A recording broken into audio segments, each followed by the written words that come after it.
আজকে ফ্যাসিস্ট হাসিনার অন্যতম একজন এবং শাসনের ফ্যাসিস্ট শাসনের যে সবচেয়ে বেশি শেখ হাসিনাকে সহযোগিতা করেছে সাবেক অবৈধ এমপি, বিনা ভোটের এমপি এবং অবৈধ সংসদের অবৈধ স্পিকার শিরিন শারমিন চৌধুরীকে আজকে লালবাগ থানার একটি হত্যা প্রচেষ্টার মামলায় তদন্তকারী কর্মকর্তা তাকে গ্রেপ্তার করে বিজ্ঞ আদালতে উপস্থাপন করে তার বিরুদ্ধে 2 দিনের রিমান্ড দরখাস্ত দাখিল করে।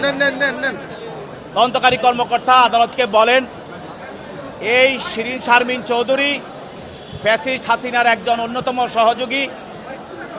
তার বিরুদ্ধে লালবাগ থানায় হত্যা প্রচেষ্টা মামলায় বৈষম্য বিরোধী আন্দোলনের সময় আজিমপুর রাস্তায় সেখানে গুলি করে একজন আন্দোলনকারী আশরাফুল তাকে হত্যা করা হয়। এই মামলায় সে এজাহার নামী আসামি সে আত্মগোপনে চলে যায়। তাকে আত্মগোপন অবস্থা থেকে পুলিশ গ্রেপ্তার করে এবং এই মামলায় যেহেতু সে এজাহার নামী আসামি এবং সে ফ্যাসিস্টের অন্যতম সহযোগী হওয়ার কারণে তাকে স্পিকারের মতো একটা বড় ধরনের পদে তাকে অধিষ্ঠিত করেছিল।